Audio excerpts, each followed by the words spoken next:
I really don't think I could have lined this up any better. And what I mean by that is you have a Mustang, you have a 90s Camaro. Now this is a T-top and probably a V8 model.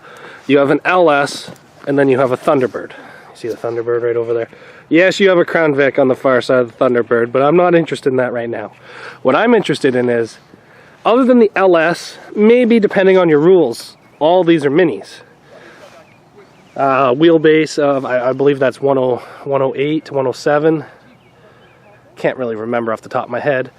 This one right here I think is bigger, around 110, so this one might be full size no matter what.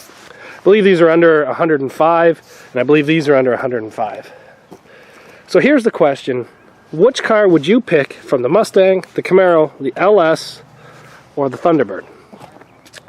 So other than the LS and the Mustang's a little bit newer, but other than that, they're pretty much all around the same year.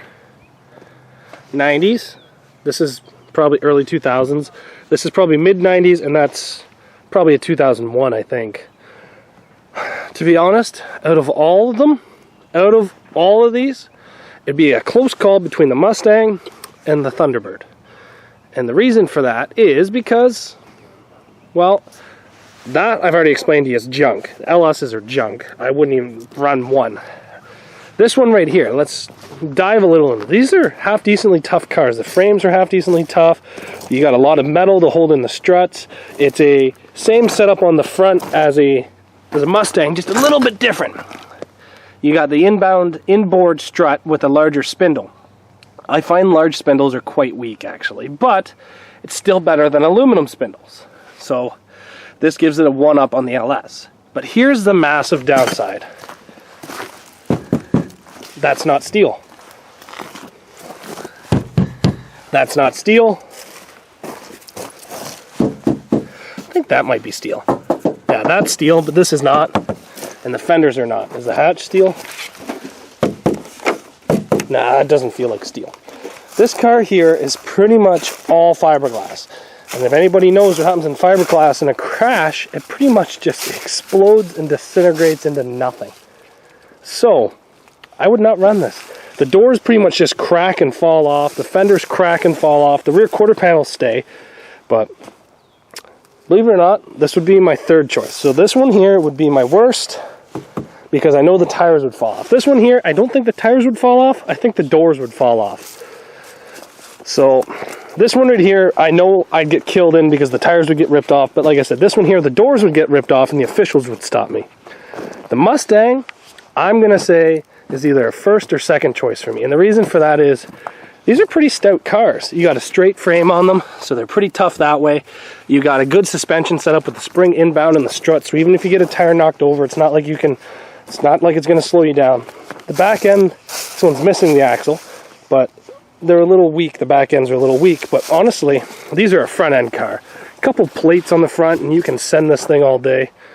The bad thing about the Mustangs is underneath the back seat, they like to rot. See right down there? You got to pay attention when you're buying them. They rot out pretty damn quick down there. So if you're buying a Mustang, pay attention to rust. You're going to have to watch for it. Now, let's go take a look at the Thunderbird. The Thunderbird is a different kind of car.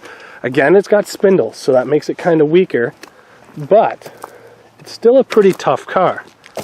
You got a good solid frame on it, inbound struts and spindles. Back end's independent. That's one of the main drawbacks on this car. It's not a solid axle like the Camaro and the Mustang. It's got independent suspension. Now mind you, none of it's aluminum. It's just that I really don't see cars like this anymore. They're pretty much all gone. They're all rotted away and in scrap yards. You got a half decent bumper on the front. You got a lot of hood. They're not super bad. Let's see if I can get the hood open. So again, like the Mustang, you have a lot of room underneath here with good solid fenders, same as the Camaro. Honestly, if the Mustang was clean, I'd probably choose the Mustang, and second choice would be this Thunderbird. Hands up.